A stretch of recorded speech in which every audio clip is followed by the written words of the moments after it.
우리가 지난 시간에 8장을 본문으로 봤는데 이번 시간은 다시 7장을 보고 있습니다.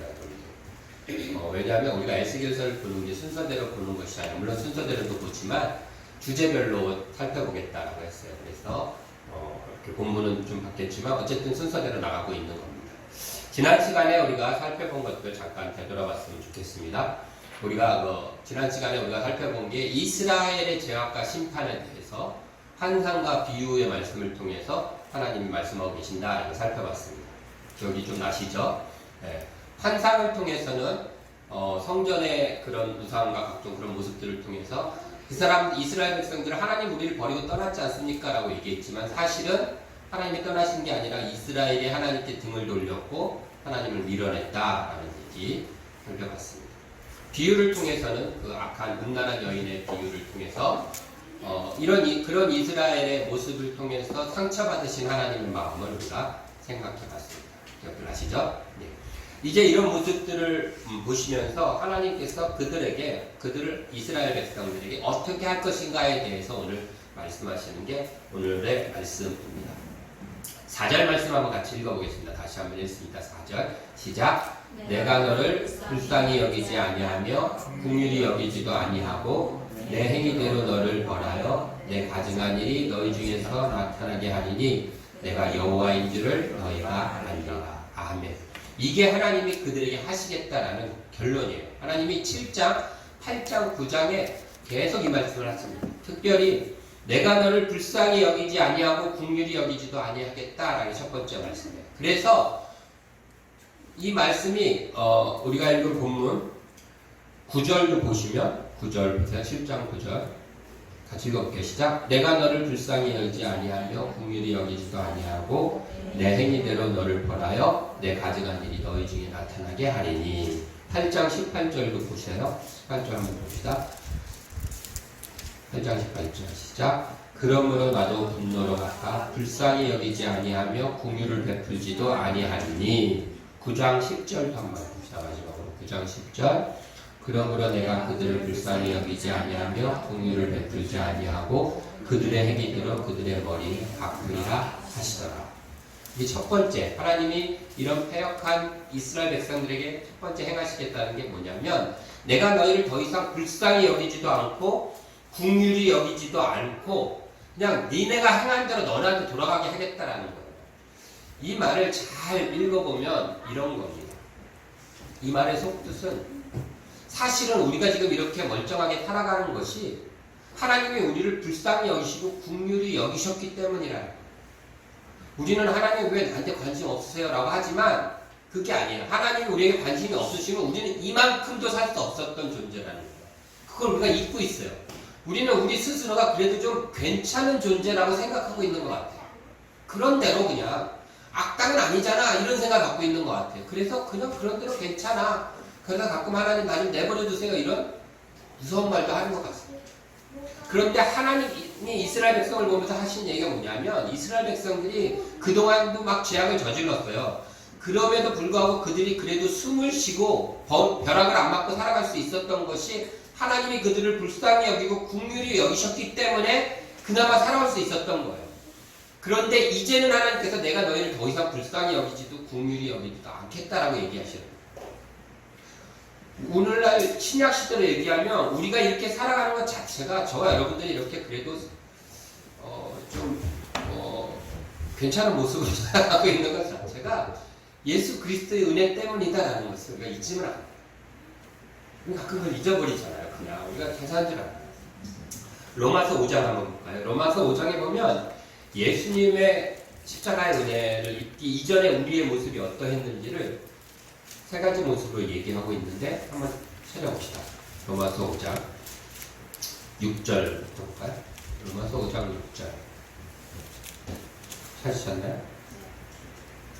예. 읽어봅시다. 시작. 우리가 아직 연약할 때 기약대로 그리스도께서 경건하지 않은 자를 위하여 죽으셨도다. 8절 봅시다. 이게 첫 번째 연약할 때. 8절. 우리가 아직 죄인 되었을 때 그리스도께서 우리를 위하여 죽으심으로 하나님께서 우리에 대한 자기의 사랑을 확증하셨느니라. 10절 봅시다. 곧 우리가 원수 되었을 때 그의 아들의 죽으심으로 말미암아 하나님과 화목하게 되었음즉. 세 가지로 얘기하죠. 우리 언제? 아직 연약하였을 때. 두 번째는 우리가 아직 죄인 되었을 때. 세 번째가 뭐예요? 우리가 원수 되었을 때. 그러니까 그리스도의 십자가 은혜가 우리에게 비춰지기 이전에 우리의 모습은 연약하고 죄인되고 원수 되어진 상태예요. 죄인이고 원수 되어진 것까지는 우리가 알겠어요. 근데 연약할 때는 조금 그래도 그거는 좀 괜찮은 상태 아닌가라는 생각이 들어요. 왜냐하면 우리는 연약이라는 단어를 딱 들으면 저만 그러니까 여러분 어떤 생각해요? 연약 그러면 왠지 좀 순수하고 나약하고 힘없고 여리여리하고 마치 어린아이 같은 우리 노아 같은 노아는 연약해서 좀 벗어나고 있는 것 같아요. 어쨌든 깐난아기 같은 이런 모습을 우리 떠올려요. 불쌍하고 이런 모습을. 그런데 여기에 쓰인 연약하다라는 단어는 그런 단어가 아니에요. 이 단어의 뜻은 어떤 의미를 어떤 단어랑 연관이 지어져 있냐면 무지하고 그 다음에 구제불능이고 손볼 수 없이 망가졌고 통제 불가능하고 이런 것들을 얘기해요. 연약이라는 단어가. 그러니까 스스로 그 사람으로서는 도저히 어떤 걸 해낼 수 없는 상태. 그래서 연약이라고 표현한 거예요. 그러니까 약하고 어린아이가 아니라 완전히 도대체 더 이상 손댈 수 없는 모두가 포기해버린 불안감 같은 인간을 떠올리시면 돼요. 그래서 6절에 보면 연약할 때의 기약대로 그리스도께서 한 다음에 뭐라고요? 경건하지 않은 자를 위하여 죽으셨다 이렇게 돼 있는 거예요. 그 연약하고 같은 의미가 뭐예요? 경건하지 않은 자예요. 그러니까 약하고 이런 게 아니라 아주 손볼 수 없이 그냥 어떻게 할 수 없는 무능한 상태를 연약이라고 표현한 겁니다. 우리가 그런 상태예요. 근데 하나님께서 우리를 이스라엘 백성을 그 상태로 내버려 두겠다는 거예요. 그러니까 악당들의 세상이 되도록 놔주시겠다는 거지 하나님이 특별히 저기를 하시는 게 아니에요. 너희가 죄 지은 대로 너희가 받게 하겠다 이런 거죠. 저와 여러분들도 이렇게 교회에 앉아서 되도록 이렇게 좋은 말, 고운 말 쓰고 있으니까 반듯하고 멋있는 사람 같지만 예수님의 은혜가 아니었으면 저 스스로 생각해봐도 참 아찔해요. 목요일날 기도회가 끝나고 저희가 1시간 정도 주차장에 차를 못 빼고 있었어요. 나갔더니 우리가 이제 기도회를 시작하고 조금 지나지 않아서 전화가 왔어요. 차를 빼달라고. 그래서 빼주고 나는 과정 중에 차가 한 대 들어왔어요. 물어보니까 10시에 나간다는 거예요. 그래서 그러면 우리는 10시 조금 넘어서 끝나니까 우리가 안쪽에 대고 당신 그 사람 보고 바깥쪽에 대라고 이렇게 우리가 배려를 했어요. 그리고 반전사하고 저하고 안쪽에 대고 그 바깥쪽에 대라고 배려를 했는데 우리가 10시 좀 넘어서 나갔는데 그 차가 그대로 입구를 막고 있는 거예요. 그리고서 연락처도 없고 아무것도 없이 사라졌어요. 알고 봤더니 그냥 누구 간 거예요. 그리고 이제 다른 사람이 와서 가져가게 돼 있는 거예요. 그래서 1시간 가까이 11시 20분 정도 됐을 때나 이제 왔습니다. 근데 뭐 저도 그렇고 저희 안에 나와 있고 우리 반전사도 그랬지만 우리가 만약 예수를 안 믿는 사람이었다면 어땠을까요? 오래오래 소리치고 자거나 말거나 빵빵거리고 뭐 욕하고 이랬겠죠. 또 어떤 B가 이렇게 해놨어 막 이러면서 우리가 이랬는데 저랬어 이러면서 얼굴이 빨개가지고 막 침 튀어서 막 난리를 쳤을 거예요. 이 동네 막 시끌벅적하게 난리 쳤을 겁니다. 근데 저하고 반전사하고 우리 아내도 그렇고 그냥 뭐 이렇게 됐답니다. 그리고 뭐 이해하려고 하고 이러려고 했겠죠. 열심히 나갔겠죠. 이러면서 서가고 그냥 얘기를 나누고 있었어요. 나중에 차를 가지러 그 사람이 왔어요. 근데 그 사람은 제가 없어요. 근데 그 사람 왔는데도 뭐 그 사람 보고 뭐라고 하지 않고 그냥 빼달라고 그래서 조용히 갔어요. 제가 그 상황을 이렇게 겪으면서 그 기다리는 동안에 제 마음속에 떠오르는 게 뭐냐면 그날 목요일날 우리 기도회 때 마지막 찬양이 뭔지 아세요? 412장 평화로다 4절까지 불렀어요. 그거 하늘 위에서 내려 기억나세요? 그게 마지막 찬양이었어요. 그 찬양 부르고 나가자마자 그 상황이 벌어졌어요. 그런데 희한하게 크게 그렇게 막 화가 나거나 그러지가 않았어요. 이게 왜요? 제가 이렇게 뭐 선하고 잘나서가 아니라 예수 그리스도의 은혜였던 거죠. 내가 예수를 믿기 때문에 예수를 알기 때문에 되어진 현상이죠. 제가 회사에서도요 정말 수도 없이 야, 내가 목사만 아니었으면 이런 생각을 해요. 너는 다 죽었어 이런 거죠. 일을 하다 보니까 특히 육체적으로 힘들고 지친 일 하다 보니까 막 신경도 날카로워지고 그리고 그런 어떤 거친 일을 하는 사람들 보통 그러듯이 이제 막 거칠어요. 언어들도 거칠고 누구를 배려하든지 이런 것보다는 무례하고 말투도 그렇고 막 그래요. 그러니까 뭐 있으면 그냥 이렇게 뭐라고 하는 게 아니라 비켜 막 이러고 이거 치워 막 이런 식의 얘기들이 살아오면서 별로 듣지 못했던 이야기 단어들이 막 들리니까 되게 힘들어요. 저는 그런 면에서 어쩌면 그게 더 힘든 것 같아요. 그럼에도 불구하고 제가 목사인 걸 알기 때문에 또 내 스스로가 내가 그래도 예수 믿는 사람인데 그래서 이렇게 그대로 행하지 않고 살아갑니다. 왜요? 예수를 믿기 때문에 예수 이제 십자가의 은혜가 있었기 때문에 그나마 이런 모습으로 사는 것이지 하나님 그걸 걷어가시면 내 본래의 모습이 나오는 거죠. 그래서 우리도 누군가를 짓밟고 빼앗고 올라서려고 그러고 끌어내리려고 그러고 욕하고 헐뜯고 더 가지려고 그러고 그렇죠? 내 거 절대 안 뺏기려고 하고 이러면서 살아갔을 거라고. 그런데 하나님께서 얘기하시는 거예요. 내가 너에게 내가 베풀었던 긍휼과 은혜를 불쌍함을 걷어버리겠다. 그러면 어떻게 되겠어요? 나만 그러는 게 아니라 내가 그렇게 한 대로 너희가 행한 대로 그대로 되게 하겠다. 내가 그렇게 한 대로 사람들이 내 거 빼앗고 짓밟고 욕먹고 집어 누르고 이렇게 되는 거예요. 나만 그렇게 하는 것이 아니라 나도 그렇게 당하면서 살아가는 그런 인생이 되는 거죠. 그래서 이스라엘 백성들이 그런 빼앗김을 당하고 이렇게 하는 거예요. 그들이 자기의 이웃들의 것을 빼앗고 짓밟았던 것처럼 이스라엘의 이웃 주변 나라에서 이스라엘을 빼앗고 짓밟게 만드십니다. 네가 행하는 대로 너희에게 그대로 돌아가게 하겠다. 왜요? 내가 너희에게 긍휼과 불쌍히 여김을 거뒀기 때문에. 그것이 하나님 이스라엘에게 내리는 첫 번째 결론입니다. 그래서 하나님 나를 내버려두세요 라는 말은요, 지나가는 말로도 하지 마세요. 살다가 그런 말이 떠오를 때가 간혹 있어요. 하나님 내버려두세요 할 때가 있는데 절대 그러면 안 돼요. 말을 지우시고 하나님 어떤 상황에서도 나 붙잡아주세요. 나 버리지 마세요. 내버려두지 마세요 라고 믿음의 고백으로 나아갈 수 있는 저와 여러분이 되었으면 좋겠습니다. 다음에 한 가지만 더 살펴봅니다. 자, 뒤에 그리고 나서 하나님께서 그들에게 어떻게 하시겠냐라고 내리시는 결론에 7장 4절 뒷부분에 뭐라고 하냐면 내가 여호와인 줄을 너희가 알리라 이렇게 되어 있어요. 다시 또 에스겔서 7장 4절 보시나요? 내가 여호와인 줄을 너희가 알리라. 이스라엘 백성들에게 하나님이 얘기하시는 거예요. 하나님을 알게 하겠다라는 거죠.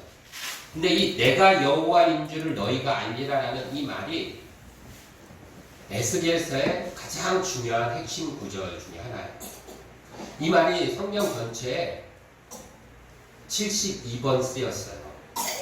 이 말이 성경 전체에 내가 여호와인 줄 너희가 알리라 이 문장이 72번이 쓰였는데 그 중에서 58번이 에스겔서에 쓰였어요. 그러니까 에스겔서가 48장밖에 없는데 58번이 쓰였다는 것은 그만큼 많이 이 얘기를 반복해서 하셨다라는 것이죠. 그래서 이 말씀을 좀 더 쓰인 부분들을 살펴봤어요. 하나님이 이 말씀을 하신 하나님의 마음이 뭘까?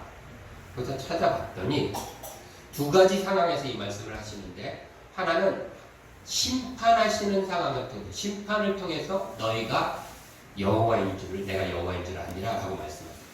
또 하나는 회복하는 상황에서 회복을 통하여서 너희가 여호와인 줄 아니라 라는 말씀을 하세요.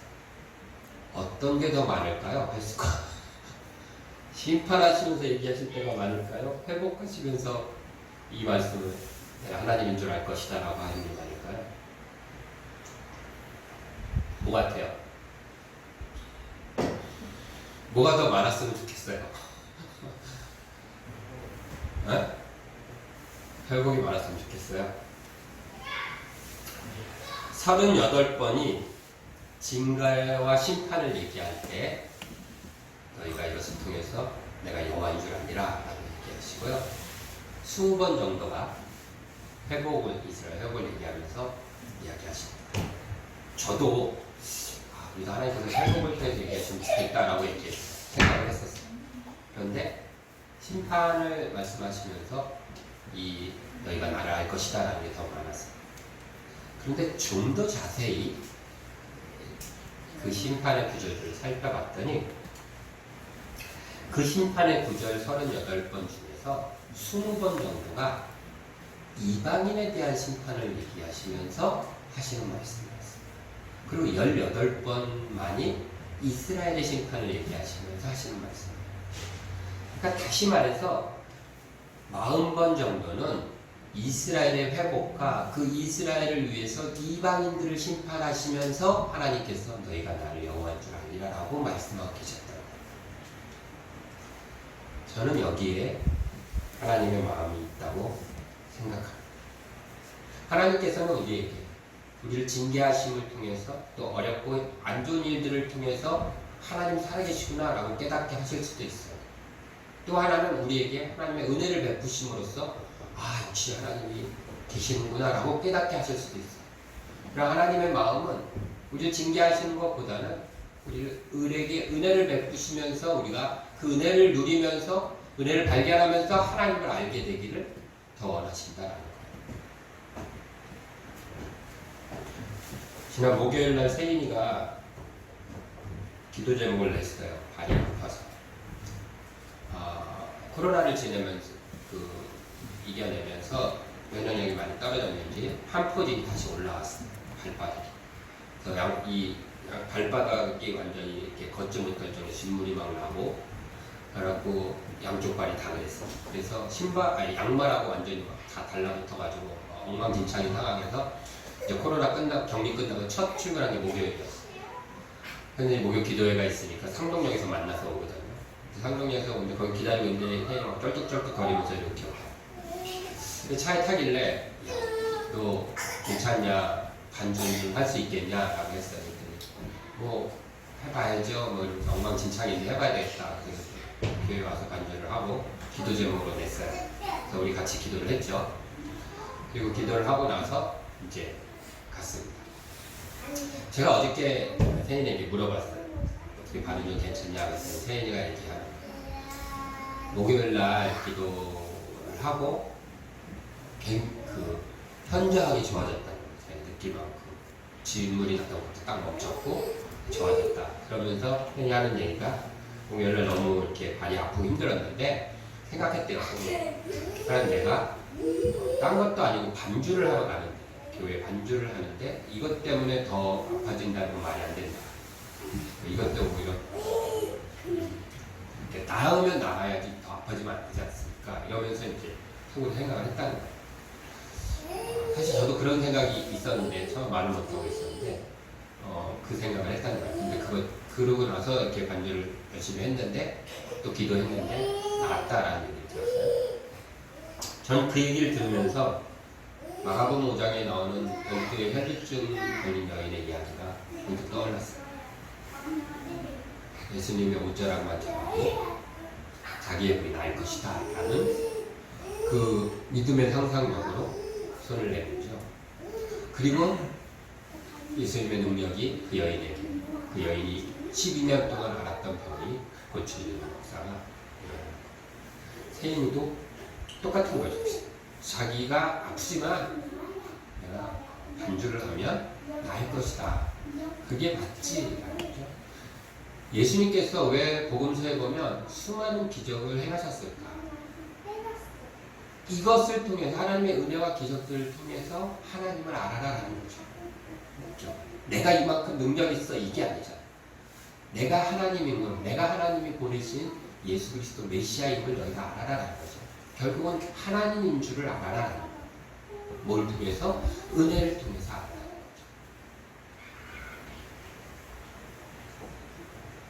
저는 저와 여러분들이 하나님의 은혜를 통해서 하나님을 알아가기를 정말 간절히 원합니다.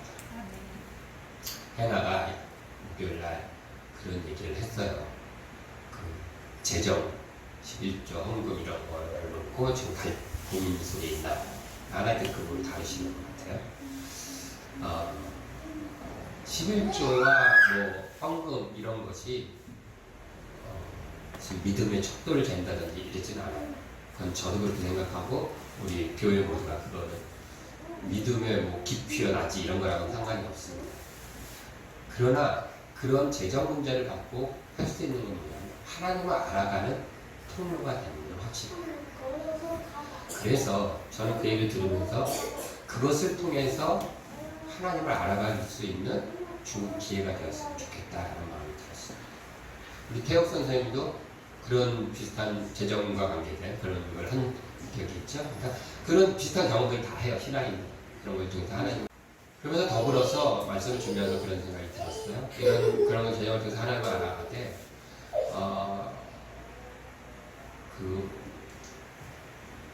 빈곤과 그 좀 가난과 힘듦을 통해서 알아가는 게 아니라 그 속에서 누리는 부유함과 하나님이 주신 은혜 가운데 넉넉함과 여유로움으로 하나님을 알아갈 수 있는 그런 은혜가 있었으면 좋겠다라는 생각을 했습니다. 저와 여러분도 마찬가지입니다. 하나님 믿으면서 물론 고난 가운데 하나님을 발견하는 그것도 괜찮은 일이에요. 저는 어느 게 더 괜찮고 나쁘다는 생각을 하지는 않습니다. 그것도 괜찮은 일입니다. 그러나 은혜 가운데서 하나님을 만나고 하나님이 역시 계셨구나 라고 고백하면서 나아갈 수 있는 저와 여러분들이 되기를 주의 이름으로 축원합니다. 기도하겠습니다.